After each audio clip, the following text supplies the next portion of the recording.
Waalaikumsalam warahmatullahi wabarakatuh. Berkaitan dengan soalan yang bertanya, betul ke tubuh Nabi Adam alaihi salam dibakar cahaya bulan selama 3 hari berturut-turut sehingga menjadi putih semasa diturunkan ke bumi. Dari situlah dikaitkan dengan puasa hari putih. Wallahu ta'ala alam. Untuk menjawab persoalan ini, pertama sekali pada soalan ini ada dia begini, cahaya bulan sifatnya tidak membakar. Di dalam Al-Quran Allah Subhanahu wa taala berfirman, "Wa ja'ala asy-syamsa diya'an wal qamara nura." Dialah dialah Allah yang menjadikan matahari itu dia. Dia itu merujuk kepada cahaya yang membakar. Cahaya yang membakar ini adalah cahaya matahari sahaja. Sebab tu Allah Taala gunakan apa? Huwallazi ja'ala asy-syamsa diya'an. Dialah Allah yang menjadikan matahari itu bercahaya yang sifat dia dia, cahaya yang bersifat membakar. Itu dinamakan sebagai cahaya yang dia. Wal qamara nuran, manakala dialah juga yang menjadikan bulan nuran. Nuran itu cahaya yang tidak membakar.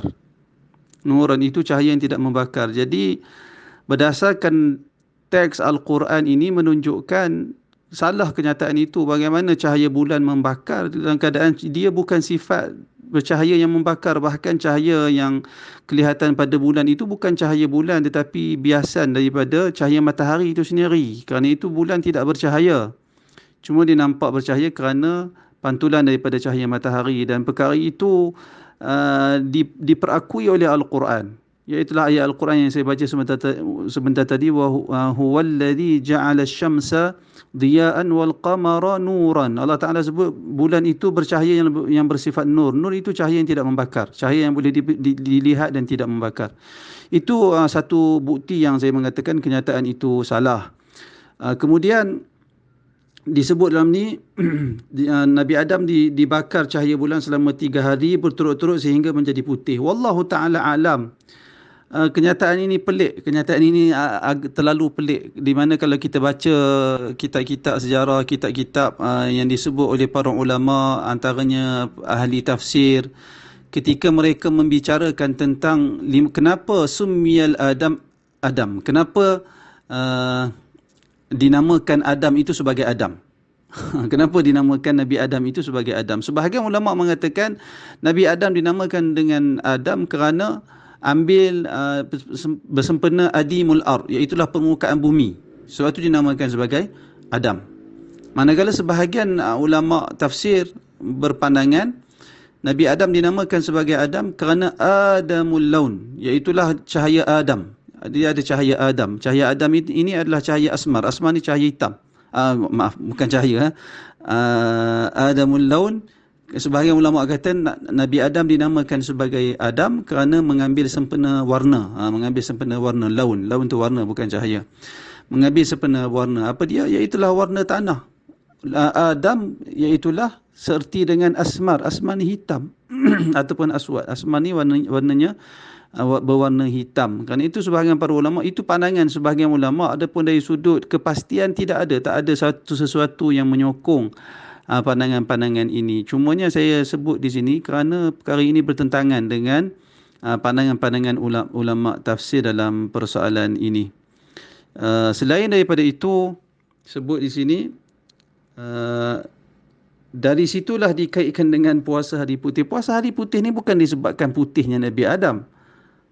Puasa nak hari putih ataupun sebenarnya sebarangkali saya pernah ataupun doktor yang berbahagia, Dr. Muhammad Radi Osman, salah seorang ahli jawatankuasa fatwa Perlis, di dalam mesyuarat fatwa, saya ada bentang satu paper, saya sebut puasa hari putih. Dr. Radi gelak. Saya ingat saya kongsi kepada tuan-tuan semua. Dr. Radi gelak.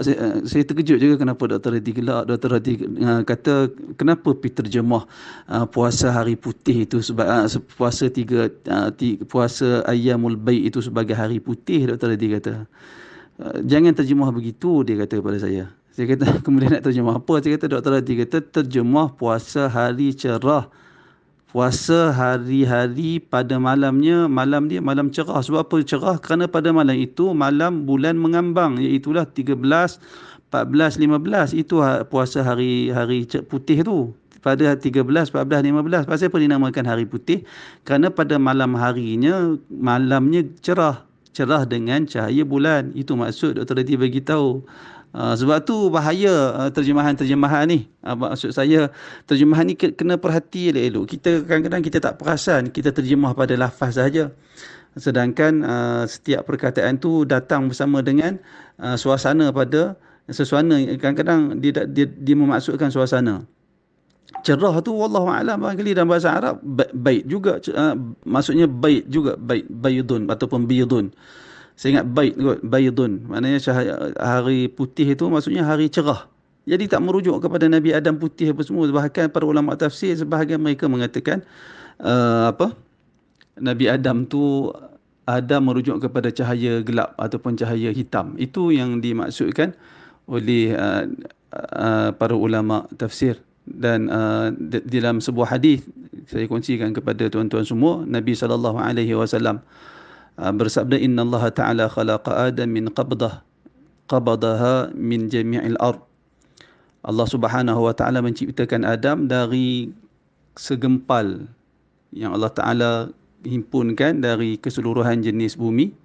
Wa ja'a banu Adam ala qadril ard. Maka anak-anak Nabi Adam itu menurut kadar-kadar bumi yang ada ni. Ja'a minhum abyad wal ahmar wal aswad wa baina dhalik. Ada di kalangan anak Adam itu berwarna putih, kemerahan kulit mereka, ada yang putih kulit mereka, ada yang kemerahan, ada yang hitam, ada yang gelap, dan ada di antara warna-warna tersebut. Wal khabithu wat tayyib was sahal wal hazan wa baina dhalik. Ada pula yang buruk tak elok, ada pula yang elok, ada pula yang mudah, ada pula yang susah, dan ada antara sifat-sifat sedemikian. Hadis ini disahihkan oleh Al-Albani dan selain daripada itu. Jadi perbezaan warna kulit anak Nabi Adam, perbezaan sikap, ada yang sikap dia susah, ada sikap memberi kemudahan, itu bergantung dia sama dengan sikap dan sifat tanah yang merupakan asal ciptaan kita semua. Itu sekadar perkongsian untuk semua orang. Apapun wallahu taala alam, saya telah nyatakan, seingat saya sekurang-kurangnya ada 3 kontradik kenyataan tersebut, iaitu 3 pertentangan kenyataan tersebut berdasarkan maklumat yang saya berikan sebentar tadi. Wallahu taala alam. Waalaikumsalam warahmatullahi wabarakatuh. Soalan apa? Soalan kedua yang menjelaskan lagi soalan yang pertama, iaitulah dengan kata penyoal, ini yang saya maksudkan berkenaan Nabi Adam AS yang dibakar. Saya minta maaf, sebenarnya dibakar matahari bukan bulan. Baik, hadis yang dilampirkan iaitu riwayat Ibn Abbas mengatakan ketika Nabi Adam AS diturunkan ke muka bumi, seluruh tubuhnya terbakar oleh matahari sehingga menjadi hitam atau gosong. Kemudian Allah memberikan wahyu kepadanya untuk berpuasa selama 3 hari, tanggal 13, 14 dan 15. Ketika berpuasa pada hari pertama, sepertiga badannya menjadi putih. Puasa hari kedua, sepertiganya lagi menjadi putih. Puasa hari ketiga, sepertiga sisanya menjadi putih. Kemudian dinyatakan di sini, thumma sababu tasmiyati bi ayyamil bidi ma ruwiya an ibni Abbas annahu qala inna ma summiyat bi ayyamil bidi lianna Adam alaihi salatu wassalam lamma uhbita ila al-ardi ahraqathu asy-syamsu faswadda fa awha Allah ta'ala ilayhi an sum ayyamal bidi fasama awwala yawmin fabayadda thulutha jasadihi فلما صام اليوم الثاني ابيض ثلث جسده فلما صام اليوم الثالث ابيض جسده كله. Hadis yang ditanya lebih kurang maksud dia, lebih kurang lafaznya, lebih kurang membawa maksud yang sama, iaitulah dinilai sebagai hadis yang ataupun disenaraikan oleh Al-Imam Ibn Jauzi di dalam kitab Al-Mawdu'at sebagai hadis yang palsu. Hadis yang ditanya, yang dikatakan diriwayatkan daripada Ibnu Mas'ud, disenaraikan hadis itu oleh Al-Imam Ibnu Jauzi. Al-Imam Ibnu Jauzi di dalam kitab dia Al-Mawdu'at sebagai hadis palsu.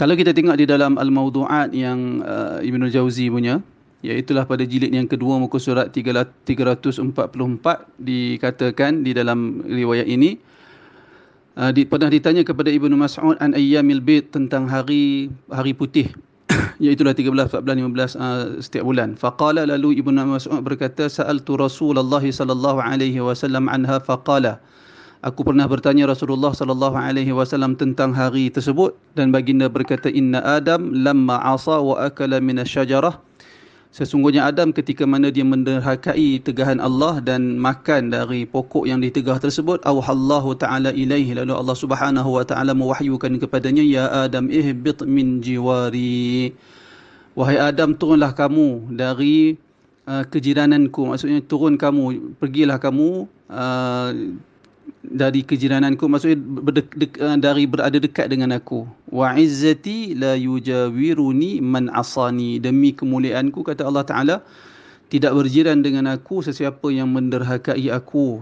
Qala, lalu Ibnu Mas'ud berkata, fahabita ila al-ard muswaddan, lalu Nabi Adam turun ke bumi dalam keadaan muswaddan, berwarna hitam. Berwarna hitam. Qal, kata Ibnu Mas'ud lagi, fabakatil malaikah, sehingga menyebabkan para malaikat teriak disebabkan hukuman yang dikenakan kepada Nabi Adam. Wa qalu, dan para malaikat berkata, ya Rabb, wahai Tuhan, khalqun khalaqtahu biyadik, ya Allah, Nabi Adam itu adalah ciptaan engkau yang engkau ciptakan dengan tanganmu sendiri. Wa askantahu jannatak, dan engkau telah tempatkan dia di dalam syurga kamu. Wa asjadta lahu malaikatak, dan kamu telah memerintahkan para malaikat kamu untuk sujud kepadanya. Fi dhanbin wahid, hanya kerana dosa yang satu dia diturunkan ke bumi. Hawalta bayadahu, kamu telah ubah putih dia menjadi hitam. Begitulah lebih kurang maksud dia. Fa'auhallahu azza wa jalla, lalu Allah Subhanahu wa ta'ala mewahyukan kepada Nabi Adam dengan Allah Ta'ala berfirman, ya Adam, wahai Adam, sum lil yawma 13, wahai Adam, puasa kerana aku satu hari, iaitulah pada hari 13. Fasamahu, lalu Nabi Adam pun berpuasa. Fabayadda thuluthuhu, lalu menjadi putih 1/3 dari tubuh Nabi Adam. Thumma auhallahu ta'ala ilaih, kemudian Allah Subhanahu wa ta'ala mewahyukan semula kepada Nabi Adam, ya Adam, wahai Adam, sum li hadzal yawmu yawma 14, puasa kerana aku pada hari ini, iaitulah hari ke-14 bulan tersebut. Fasamahu, lalu Nabi Adam pun berpuasa. Fa asbaha thuluthahu ibyadda, lalu menjadikan 2/3 dari jasad Nabi Adam menjadi warna putih semula. Thumma auhallahu ta'ala ilaih, kemudian Allah mewahyukan lagi kepada Nabi Adam, ya Adam, wahai Adam, sum li hadzal yawma yawma 15, puasa kerana aku pada hari ini, iaitulah hari yang ke-15 bulan tersebut. Lalu Nabi Adam pun berpuasa. Fa asbaha kulluhu ibyadda, lalu jadilah keseluruhan tubuh Nabi Adam itu menjadi putih. Fasummiyat ayyamul bid, lalu kata Ibnu Mas'ud, lalu dinamakan 3 hari tersebut sebagai hari-hari bid ataupun hari-hari putih. Hadis ni kata Al-Imam Ibn Al-Jawzi, setelah dia menyenaraikan hadis ini di dalam kitab dia Al-Mawdu'at, dia kata, hadza hadithun la yushakku fi wad'ihi wa fi isnadihi jama'atun majhulun la yu'rafuna aslan. Yang bermaksud, hadis ini tidak diragukan lagi akan kepalsuannya, dan di dalam sanadnya terdapat sekumpulan para periwayat yang tidak diketahui dan tidak dikenali langsung asal usulnya. Wa innama summiya ayyamul bidi li'anna al-laila kullahu yabyaddu bil qamar. Sebaliknya, puasa ayyamul bid dinamakan sebagai ayyamul bid kerana pada malam 3 malam tersebut menjadi cerah disebabkan cahaya bulan. Jadi Ibnu Jauzi menghukumkan hadis ini sebagai palsu. Yang menarik lagi, bukan setakat Al-Imam Ibnu Jauzi menyenaraikan hadis ini sebagai hadis palsu. Bahkan sekejap saya semak sikit. Yang keempat, yang menarik, bukan setakat Ibnu Jauzi saja menyenaraikan hadis ini sebagai hadis palsu, bahkan di bahagian nota kaki kita Al-Mawdu'at dalam muka surat yang saya dinyatakan di sini, qala as-Suyuti berkata as-Suyuti di dalam kitab Al-Lali, kata silap saya, wa ibnu Arraq ataupun Urraq, saya tidak pasti sebutan yang sebenar sebab saya tengok di sini dia ada di baris syaddah pada huruf ra ni.